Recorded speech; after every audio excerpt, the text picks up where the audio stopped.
Eğer gölgeniz özünüzdən qısadırsa, güneşdə qaçın.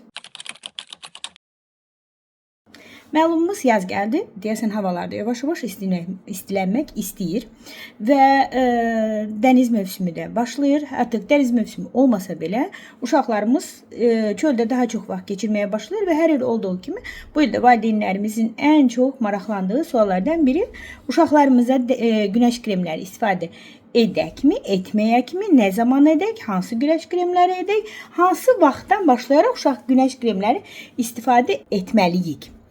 Bir mənalı olaraq cavabım günəş kremləri istifadə edəcəyik. Sosial medialarda yayılan bəzi belə dırnaqarası məlumatlara, bilgilərə, dırnaqarası yenə də deyirəm, günəş kremləri zərərlidir, istifadə etməyin falan, onlara qulaq asılmasın. Ümumiyyətlə, altında elmi əsas yatmayan heç bir məlumat tövsiyə etmirəm.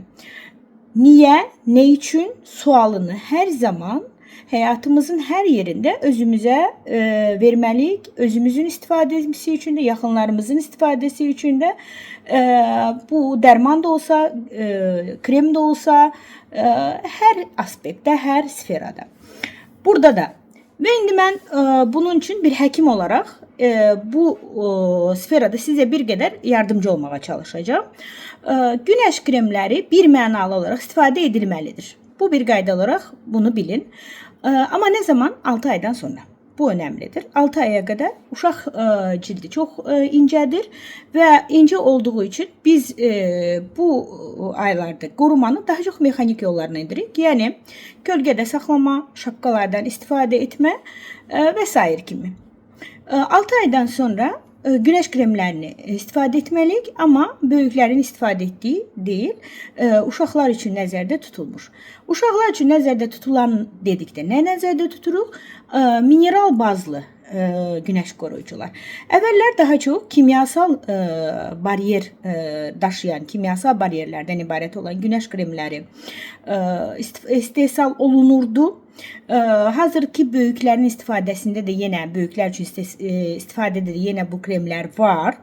Və bu kremlərdə hardasa dəriyə sürtüldükdən sonra dəridən sorulması zamanı bu kimyasalların hormonal dəngələrdə problem yaratdığı bəli, isbatlandı, göstərildi. Özəlliklə bu uşaqların böyüyən orqanizmin hormon dəngəsinə çox mənfi təsirlər üzə çıxardıldı və uşaq üçün nəzərdə tutulmuş günəş qoruyucularından bu kimyasallar çıxarıldı. Təbii ki, normal markalardan, normal günəş kremlərindən gedir söhbət. Və seçərkən biz burada heç bir markadan danışmırıq. Seçərkən diqqət edəcəyiniz şey mineral bazlı günəş kremləri olmasıdır. Təbii mineral bazları sadəcə bariyer funksiyası daşıyır. Günəşin ultrabənövşəyi şüalardan qoruyur. Ultrabənövşəyi şüalardan qorunmamız üçün qorunmamız gerəkən ən təhlükəli saat hansıdır? Günəşin şüalarının dik düşdüyü saatlar bu 11 ilə 16, 10-11 ilə 16-17 saatlar arasıdır.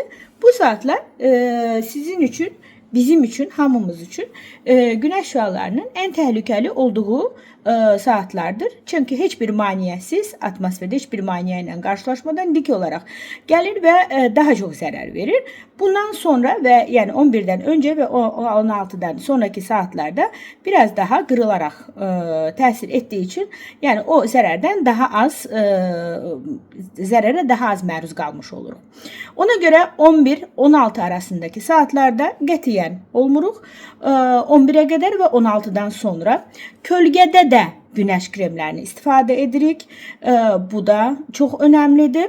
Və bir mənalı olaraq günəş kremi ilə yanaşı biz yenə mexanik qorumamızı hər zaman, yəni şapkalardan istifadə etmək, daha çox kölgə yerlərdə olmaq, bu qaydalara əlbəttə ki, hər zaman riayət edirik. Və soya dəydikdən sonra günəş kremini yeniləmək, hər 2 saatdan bir yeniləmək, bu qaydalara da riayət edirik. Və bir neçə suallar var ki, bunlara da gələn videoda mütləq cavab verəcəm. Hətta bu çox arxa-arxaya bunu çox soruşuldu.